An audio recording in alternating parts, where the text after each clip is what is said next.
Samedi 17 mars, bonjour et bienvenue à cette édition. Le président de la République a inauguré hier après-midi au CHU du Point G la deuxième unité de dialyse de l'établissement sanitaire composée de 10 nouveaux générateurs et d'une salle de traitement d'eau. Elle a une valeur de 170 millions de francs CFA. La deuxième unité de dialyse de l'hôpital du Point G est le don d'un opérateur économique malien de la diaspora, Boubacar Di Batalibi Sissé, PDG des établissements Sissé. Le reportage de Daouda Sidiki Diara. Ceci est une bonne nouvelle pour les malades souffrant d'insuffisance rénale. Le centre hospitalier universitaire du Point G vient d'être doté d'une deuxième unité de dialyse de 10 nouveaux générateurs et d'une salle de traitement d'eau d'une valeur de plus de 170 millions de francs CFA. Le généreux donateur est Boubacar Di Bataliba Sissé, PDG des établissements Sissé, opérateur économique malien de la diaspora. Chaque citoyen a un devoir vis-à-vis de ce nota. Donc c'est notre devoir. Et je suis fier aussi, je suis très content de mon jeune frère, s'il a pensé à ça, pour doter ça au hôtel Point G et pour le gouvernement malien, c'est pour tous les citoyens maliens. Il s'agit pour nous de booster notre plateau technique par rapport à ce matériel-là. Nous étions déjà depuis 2001 dans un créneau de cellulose-chirurgie. Et cette cellulose-chirurgie couplée à tout ce qu'il y a de moderne, du point de vue communication, du point de vue convivialité, vous l'avez dans ce système que nous avons aujourd'hui. Un acte qui nourrit un grand espoir pour les malades car cette unité contribuera à aplanir bon nombre de difficultés et inondera sûrement le cœur au-delà de nos frontières. Les insuffisants rénaux rencontrent un certain nombre de difficultés. D'abord, le problème de dépistage de la maladie. Ensuite se pose avec acuité le problème d'appareil. Il y en a très peu et sont également d'un certain âge. Nous demandons au gouvernement de planifier l'achat d'appareils de dialyse sur 5 ans. Nous retrouvons les malades de tous les pays voisins et même des deux Congos au Mali pour la dialyse. C'est une question de contribution de chacun et de tout le monde. À l'extérieur, c'est-à-dire dans une formation privée, une séance de dialyse coûte 180 000 francs CFA. Au classique de nos hôpitaux, ça fait 125 000 francs CFA. Le gouvernement de la République du Mali prend tout en charge et laisse aux malades seulement de payer 2500 francs CFA. Et ça, s'il n'est pas à l'assurance maladie obligatoire, ce qui va dire que la somme va baisser.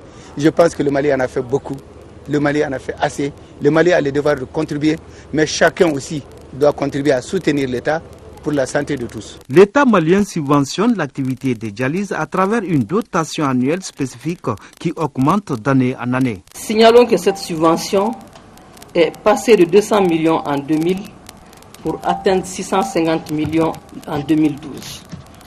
Ce qui fait du Mali une terre d'accueil des patients venant de plusieurs pays. Je vais citer la Guinée, le Burkina Faso, le Congo, le Gabon. En 2011, le nombre de malades sous dialyse a été de 150 patients qui ont bénéficié de plus de 11 000 séances de dialyse. Dans le cadre de la déconcentration de la dialyse, le ministre dira qu'il est prévu d'ici la fin de l'année 2012 d'ouvrir un centre d'hémodialyse à Mopti et à Gao. Une délégation de 4 membres du gouvernement conduite par le général Kafougouna Koné était jeudi à Kidal. En 8e région, ils sont allés s'enquérir des préparatifs des élections générales de 2012 et apporter la solidarité gouvernementale aux populations de Kidal. À la rencontre avec les cadres de la région, il a été aussi question de la loi portant sur la révision constitutionnelle et bien entendu de la sécurité dans la région. Le reportage depuis Kidal de Temoko Sagara.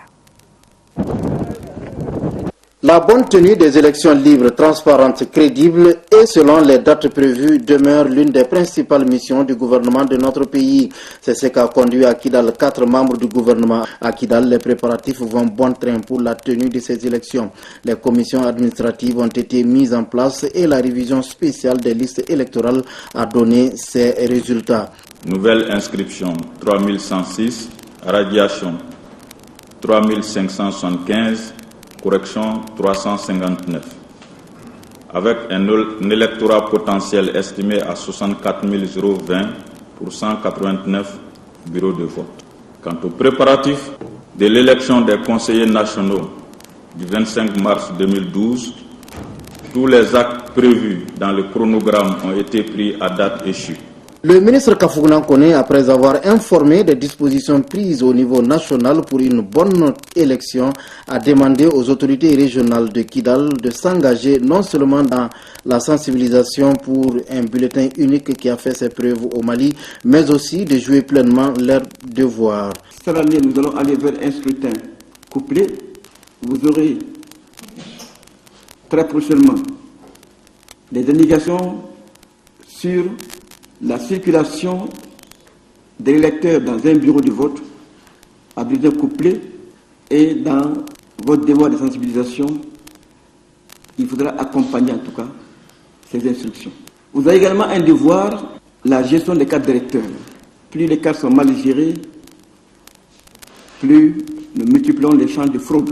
Également, vous avez un devoir en tant qu'administration qui porte sur la gestion des candidatures. Avec les cadres de la région, il a été question aussi du contenu de la loi portant révision de la Constitution, les changements par rapport à la Constitution en vigueur et l'opportunité du référendum. Actuellement, à l'article 25, le français est reconnu comme la seule langue officielle de notre pays. Le texte qui est proposé va donc conférer la qualité de langue officielle à l'ensemble des langues nationales. Une série de missions à accomplir par le gouvernement. Toutes ces missions sont prioritaires, mais parmi ces missions, c'est la réalisation des réformes politiques pour corriger les insuffisances et combler les lacunes de notre système politique. La deuxième mission prioritaire, c'est l'organisation des élections, le référendum, l'élection présidentielle, l'élection législative.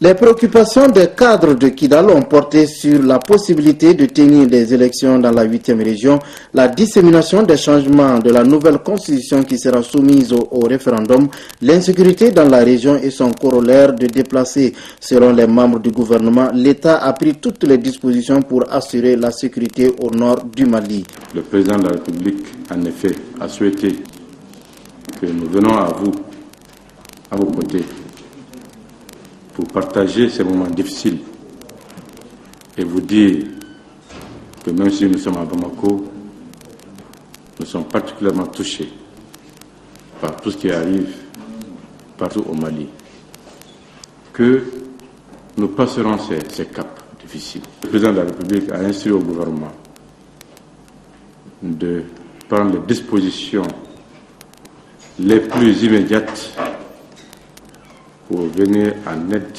au secours de nos frères déplacés par le fait de l'insécurité. Voilà, l'élevage dans la zone périurbaine de Bamako regorge d'énormes potentialités. Cependant, les exploitants rencontrent des difficultés dans le développement de leurs activités. En visitant 2 exploitations autour de la capitale, le ministre de l'élevage et de la pêche s'est imprégné des réalités de ces entreprises et s'est engagé à aider les exploitants. L'Ousseini Touré était de la visite. La ferme Dramera est située à Diatoula, dans le village de Sénou. Elle s'étend sur environ 10 hectares et renferme officiellement 350 vaches, dont 90 laitières. Sa production journalière s'élève à 1000 litres et peut atteindre le double de son rendement sans les difficultés d'écoulement que connaît la structure. Le promoteur déplore également le prix élevé des intrants. La même préoccupation est partagée par Moussa Kamara qui tient une ferme agropastorale à Sanankoroba où l'on produit du maïs fourragé concomitamment avec l'élevage de poulets et l'embouche bovine. Nous sommes à 555 plateaux d'alvéoles aujourd'hui. Et sur ces 555 plateaux d'alvéoles, on a réellement des réels soucis d'écoulement. Non seulement les prix sont bas à cause de mes ventes, au même moment on a des réels problèmes de l'alimentation. Les prix de l'aliment sont très coûteux, ils sont rares, même si on les trouve pas en quantité ni en qualité. Donc on souffre terriblement cette année. Le ministre qui est venu s'enquérir des potentialités de l'élevage périurbain de Bamako nourrit beaucoup d'ambition pour le secteur. L'État doit accompagner les producteurs à avoir de l'espace pour développer les exploitations. J'ai pris l'engagement que nous accompagnerons M. Dramera. Parce qu'en réalité, la vache, l'alimentation de base, c'est l'herbe. C'est l'herbe. Il y a la tendance à donner beaucoup de concentré. C'est pas mauvais, mais c'est pas avec le concentré qu'on va régler les problèmes d'alimentation de nos animaux. Quand on va régler tous les problèmes en amont, la question de la commercialisation va demeurer posée. Comment aujourd'hui organiser les producteurs de lait autour de Bamako? D'abord, comment les connaître? Je suis convaincu qu'avec la réalisation de cette unité laitière, l'appui qu'on peut apporter à Solema, la filière lait autour de Bamako va connaître une meilleure manifestation et être en capacité vraiment de ravitailler au mieux les populations de Bamako. D'autres fermes aux alentours de la capitale recevront prochainement la visite du ministre de l'Élevage et de la Pêche. Direction Marseille en France où se tient la 6e édition du Forum de l'eau. Les représentants des pays riverains du fleuve Niger dans le Mali ont signé au forum un pacte de bonne conduite pour sauvegarder cette eau douce. Le fleuve Niger traverse 9 pays de la région sahélienne et est partagé par 130 millions de personnes. Pourtant, il est menacé par l'ensablement, la pollution ou encore le réchauffement climatique. Présent à Marseille pour le 6e Forum mondial de l'eau, les pays riverains du fleuve Niger se sont engagés à une gestion durable et intégrée de leur fleuve commun. Un pacte de bonne conduite pour sauvegarder cette eau douce qui traverse 9 pays sur plus de 4200 km. Le réchauffement climatique, la pression démographique, rurale et urbaine entraînent une pollution croissante qui met en péril cette ressource vitale pour toute la région sahélienne. C'est l'ensablement, c'est la pollution qui entraîne une prolifération des plantes aquatiques, découlant aussi du non-traitement des eaux usées. C'est aussi une raréfaction de la ressource, car comme vous le savez, plus la pression démographique augmente, plus l'accès à l'eau deviendra complexe. 130 millions d'habitants se partagent les eaux du fleuve Niger, qui fournit de l'eau potable, mais aussi du poisson, de l'eau pour l'agriculture, avec des périmètres irrigués toujours plus importants. Les pays membres de l'autorité du bassin du Niger se sont engagés à assainir leurs eaux usées avant de les rejeter dans le fleuve. Nous avons prévu un programme de 14 000 points d'eau en 5 ans et en même temps nous avons prévu de réaliser 240 000 ouvrages d'assainissement. Il s'agit donc de s'engager pour que le fleuve Niger ne meure pas. Les pays sahéliens veulent surtout de nouveaux périmètres irrigués pour répondre à une insécurité alimentaire récurrente. Un appel à l'aide internationale soutenu par les ONG présentes à Marseille. Depuis une vingtaine d'années, les populations se retrouvent de plus en plus exposées à ces sécheresses, à ces désastres dits climatiques ou à des déplacements de population. Et donc il peut y avoir tout à fait des solutions durables qui peuvent être apportées en coordination avec les ONG, avec les Nations Unies, avec les ministères. Pour répondre à ces besoins alimentaires, mais aussi en énergie, 3 nouveaux barrages hydroélectriques sont en construction au Mali, en Guinée et au Niger.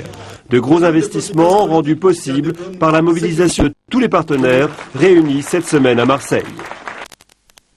Ici à Bamako, lancement officiel jeudi des activités de l'association malienne des centres et clubs de l'organisation islamique pour l'éducation, les sciences et la culture. La cérémonie s'est déroulée en présence des autorités et partenaires techniques et financiers. Le reportage de Garibou Pérou.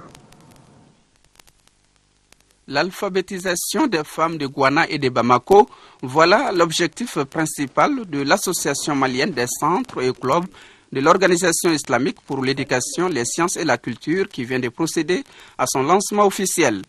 Le renforcement des compétences des femmes à l'écriture et à la lecture est un adjuvant sûr de la cohésion sociale. Nous voyons qu'ici, la plupart des femmes ne vont pas à l'école ou bien se sont arrêtées à mi-chemin. Donc l'alphabétisation, ça leur permet, au moins dans leurs activités, de pouvoir écrire. Il y a beaucoup de femmes qui sont dans les activités. Elles sont toujours, tout le temps au marché, mais elles ne savent pas écrire. Donc notre but maintenant, c'est d'avoir d'autres activités, aider d'autres femmes à pouvoir s'inscrire, à pouvoir s'initier dans l'alphabétisation. Une réponse positive à l'implication des femmes dans le processus du développement. Il s'agit ici de contribuer à l'alphabétisation de ces femmes en vue de leur insertion professionnelle, de promouvoir leur participation active au débat sur les problèmes de la société pour une meilleure productivité socio-économique et culturelle.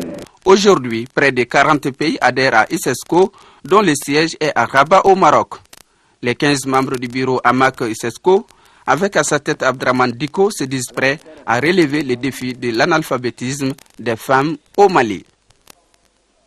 Nous restons avec les femmes. Cette fois-ci, c'est l'association des femmes du Mali au Sénégal qui a célébré la semaine dernière à Pékin la fête du 8 mars, Journée internationale de la femme. Le thème choisi était l'autonomisation de la femme de la diaspora.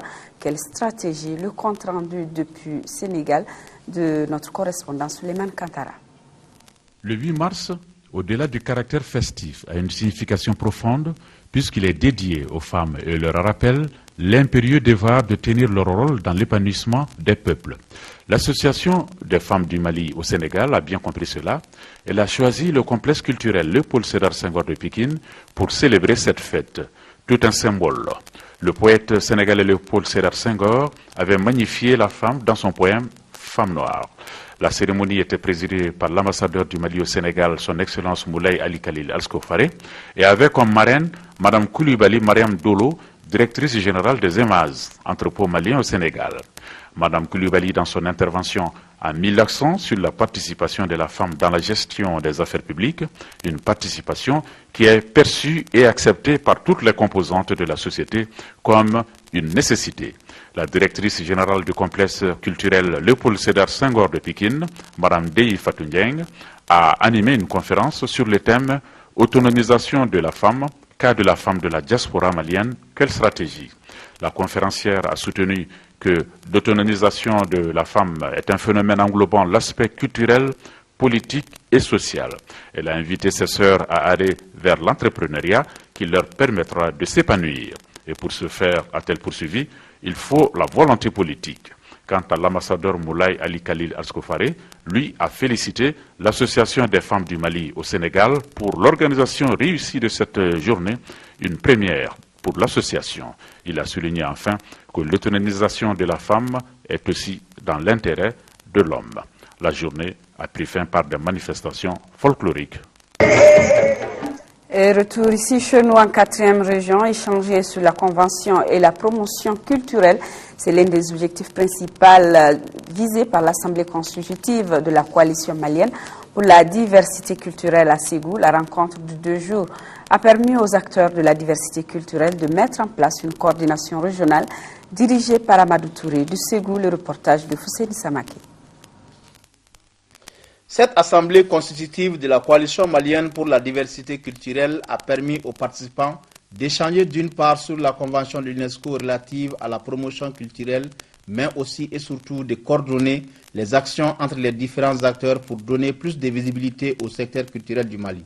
Dans la capitale des Balanzans, le bureau régional de 25 membres dirigé par Amadou Chab Touré compte montrer l'importance de la culture malienne au Sékovien. Et aujourd'hui, une coalition comme la nôtre, son travail premier, c'est de faire un lobbying pour que la culture soit considérée comme un secteur économique de développement réel d'un pays. Notre travail va être de sensibiliser, de former, d'aider les gens à comprendre quelle est la place de notre culture, de la culture de notre pays dans le monde. Donc vulgariser le contenu de la convention auprès des acteurs et des opérateurs culturels de la région de Ségou. Ensuite, mettre en place une coalition régionale de Ségou pour la diversité culturelle, afin que cette structure puisse accompagner le département de la culture, le gouvernement, dans ses missions de promotion et de protection de notre patrimoine culturel. Les autorités régionales de Ségou apprécient l'initiative de l'AC7 qui s'inscrit dans la politique de développement du secteur culturel, un secteur porteur de l'économie malienne. Je puisse vous rassurer que vous aurez l'appui et l'accompagnement nécessaires auprès des élus de l'Assemblée régionale de Ségou. Dans l'élaboration, l'exécution, le suivi, l'évaluation et la capitalisation de vos activités, dans le cadre de la Convention de l'UNESCO sur la protection et la promotion de la diversité des expressions culturelles. La mise en place du bureau régional de la coalition pour la diversité culturelle permettra la mise en place d'une coalition nationale pour la diversité culturelle malienne. Nous restons dans le domaine de la culture. La rencontre de Toussaint Louverture avec Alphonse de Lamartine, c'est l'intitulé d'une pièce de théâtre présentée par le ministère de la Culture. Toussaint Louverture est un intellectuel africain devenu général en chef de la Première République noire après avoir été esclave au cours de la rencontre. Il raconte son itinéraire à l'écrivain français, l'auteur de la pièce, Elvire Moroud, écrivain haïtien, nous donne plus de détails au micro de Tiemogo Konaté. La pièce nous invite à approfondir nos recherches puisqu'il s'agit de la Première République noire, quoi qu'on puisse en penser aujourd'hui, qui a donné naissance à la dignité noire finalement. Toussaint Louverture, un fils de l'Afrique qui était esclave. L'esclave lui-même avait un rêve. Il peut être honni comme nation, comme peuple et protéger son rêve. Toussaint Louverture, qui était un intellectuel aussi, parce qu'on l'oublie, on disait donc des nègres sauvages, nés en pas d'âme, paresseux, incultes à toute civilisation, débat malheureusement actuel. Et donc Toussaint Louverture s'est élevé, d'esclave qu'il était, à général en chef. Il est devenu le gouverneur de la colonie. Toussaint Louverture, c'était qui également? C'était le paroxysme de la clémence. Puisque une fois qu'il avait obtenu sa liberté, il nourrissait ses maîtres qui étaient en difficulté à Baltimore. Tous les mois, il faisait des provisions qu'il leur envoyait. Voilà ce que nous sommes. Toussaint Louverture a parlé des racines profondes et nombreuses.